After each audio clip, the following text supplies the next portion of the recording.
Hello there, my RPG lovers.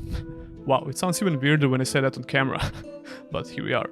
So Titan Quest 2 has just been announced, baby, let's go! THQ just dropped the trailer for Titan Quest 2 and it's basically just an announcement trailer, a cinematic trailer if you will. And if you watch my RPG reviews and content in general, you know that I'm a huge fan of Titan Quest. And the spiritual successor to Titan Quest was Grim Dawn, which was apparently not by the same studio because Iron Lore Entertainment collapsed back in the day, but some of the key people from that studio organized together and made a new company and made Grim Dawn basically. That's a short version of the story. You can watch my retrospective video for Grim Dawn if you wish, where I go in great depth about how that happened. Now, even though Titan Quest is a 17-year-old game, it was still very active actually, because THQ released 3 DLCs in total in the past like 4 years or so, and I also covered that in my review about Titan Quest that you can watch. They also did a Switch port. They were really active with this IP, which is something that THQ does a lot when they buy a new IP, because they never intend just to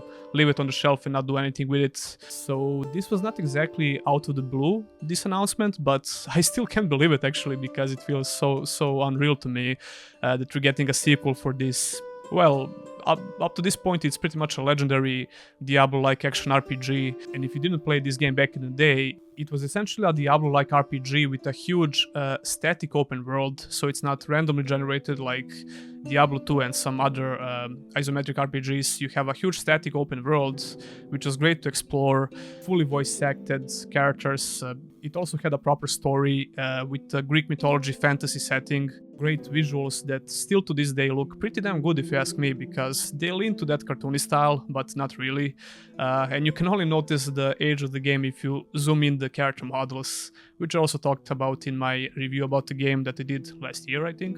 And judging by everything we know about the sequel from this announcement trailer and some more info from their website, as well as Steam page as well, they're pretty much going in the same direction. So we're going to cover all of the info in the video, but I also want to talk about the first game a little bit and why you should be excited about the sequel. Now, Titan Quest had a very interesting idea for the progression. It basically has a bunch of different character classes, but it allows you to combine 2 of them together. So you can choose the first character class at level 1, I think, and then the second one at level 9, which would essentially combine both classes. And now every time you level up, you gain some stat points, which you can choose to invest in your primary or secondary class. But yeah, like I said, the main gist of the progression is combining 2 different classes and taking the skill it looks interesting to you, whether it's passive or active, and creating a very unique character build. So yeah, it was really hard to run out of ideas for different builds in the game, and the itemization system supported that pretty nicely. But my favorite thing about the game is basically the campaign and how much replay value I had from just redoing the campaign over and over again. Now, objectively, I spent a lot more hours into Diablo 3 and maybe even Diablo 2 than Titan Quest, but I still prefer the way that Titan Quest does things, especially for the single-player action RPG. Titan Quest was essentially a single-player RPG with some online features. You could play with some of your friends, but you didn't have servers like Diablo games, and you didn't have seasons or nothing like that. Now, we don't have much about this specific feature of the game, but the Steam page pretty much confirms the online multiplayer feature. But we just have a simple sentence or 2, so we don't know exactly will this work like something like Path of Exile or Diablo 4 maybe. That would be amazing, because Diablo 4 actually has a very good social aspect to it, even though it's very boring, man. I don't know what happened, but I kind of lost the motivation to even make a review for that game. And speaking of that, if you're wondering why would someone play a game like Titan Quest 2 or even Titan Quest 1 for that matter over something like Diablo 4, well, it's essentially a very different experience, because you would play it more as a single, like I said, like a single player game, and the open world is built a lot better, which is something that we can see even in Grim Dawn. It's a lot more fun to explore this open world, discover new places, secret bosses and stuff like that, compared to something like Diablo 4, which has a very, very bland and bad open world, if you ask me. Diablo 4 is not a bad game by any stretch of imagination, especially if you play it like, I don't know, for the campaign, and maybe you play it for a season or 2, stuff like that. It's pretty enjoyable, and Diablo games always had a very smooth gameplay mechanics, and very good combat system, so it's not bad by any means. But if you want to experience a more traditional open world where you get to discover a lot of things, discover secret locations, even secret bosses and stuff like that, you could find that in Titan Quest and to an even bigger extent in Grim Dawn, the spiritual successor. They did this like extremely well, so I'm expecting Titan Quest to do the same. And judging by everything we can see so far from the Steam page and the websites, I think they're on the right track. Speaking of which, their website have some very unique info about the itemization, which we couldn't even find on the Steam page, so listen to this. Even the most common spear can be upgraded via FX crafting, and with right ingredients, you may even forge it into a unique item spoken of only in Legends. So that basically confirms a new crafting system that we didn't have in Titan Quest 1. We had some crafting elements in Titan Quest 1, but not exactly like this, so it will be interesting to see. Now, I'm not sure if I like this idea of the crafting system, at least in a Diablo-like RPG, because finding unique and legendary items in the game is one of the main appeals when it comes to the gameplay. And if you can just simply upgrade the most basic item in the game to the legendary status, that could essentially hinder the progression system a bit. Then again, we don't know how is this going to work, and I guess it's going to take some, maybe, I don't know, very unique materials that you have to grind. You probably have to like invest a lot of hours into actually doing this, but who knows? We can only speculate, like I said. Although it does make me a little bit worried, because I personally prefer a more traditional itemization in a game like this, especially if it's a more single-player oriented RPG like Titan Quest and Grim Dawn, where you just make legendary items legendary with a small chance for them to drop. So yeah.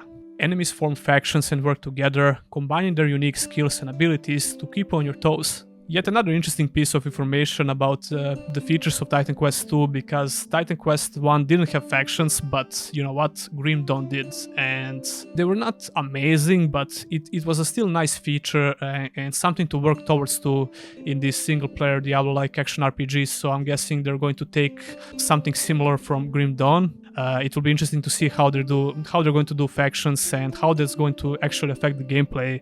And last but not least, we have the story of the game and how that's going to work. And I'm assuming it's going to work exactly the same like in the first game.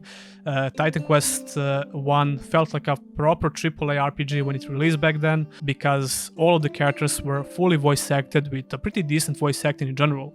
I'm expecting to see a little bit better story in Titan Quest 2, to be honest, with at least somewhat better writing, but that's not to say that Titan Quest 1 had bad writing. The story was just a little bit forgettable and it didn't have some major memorable characters. So I'm expecting to see some improvements on that field, definitely, but this also depends on the developer itself. So let's talk a little bit about the developer and what we know about them. Titan Quest 2 is being developed by Grimoire Games, which is the studio that's mostly recognized for their Spellforce series. Those games were essentially a mix of RTS and RPGs, so Grimoire Games are not exactly unexperienced when it comes to RPGs, but they didn't have a proper RPG under their belt before Titan Quest 2, I guess. So it's going to be interesting to see how they're going to handle Titan Quest 2. I think the main question will be, will they be able to bring that level of gameplay from other isometric action RPGs like Diablo 4, Lost Ark, I guess, even though I hate that game. It has one of the best isometric boss fights, even though they took like 90% of mechanics from Monster Hunter games, but that doesn't matter, it's still really good.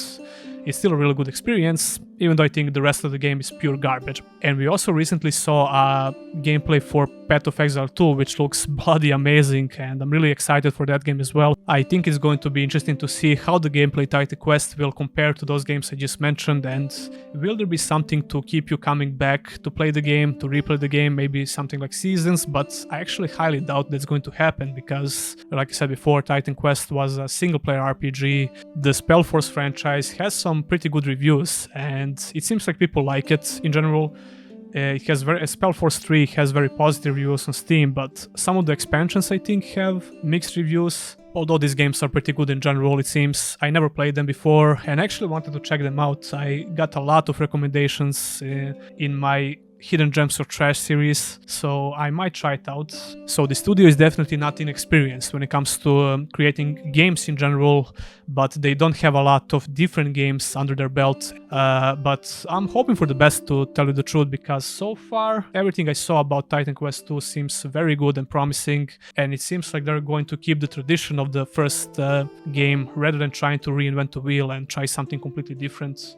So yeah, I'm going to keep you updated about Titan Quest 2 in the future as well, so make sure to stick around. And if you want to have some more in-depth thoughts and opinions about the first game, like I said, I made a full retrospective video last year, which is around 30 minutes long, so you can check that out on the channel as well. To sum it up, I'm really optimistic about this game, and I'm looking forward for some actual gameplay videos. So I'm going to cover that in the future as well, and properly inform you guys about any major updates, because I'm a huge fan of Titan Quest. So stick around if you want to see that, and if you want to support the channel, please remember to subscribe, and liking the video would help a lot as well. Commenting will help me with the algorithm, obviously, so please leave a comment about your first impressions for Titan Quest 2. And you can also find a lot more RPG content on my channel, like reviews, previews. I recently launched my official merch store where you can buy some t-shirts or hoodies in the theme of the channel with some running memes on the channel. But at the end of the day, the most important thing is to watch the video and subscribe to the channel. And of course, you can always become a Patreon or a YouTube member and get your name on the end credits of my videos. Many thanks to all of my current supporters, and I'll see you in the next one.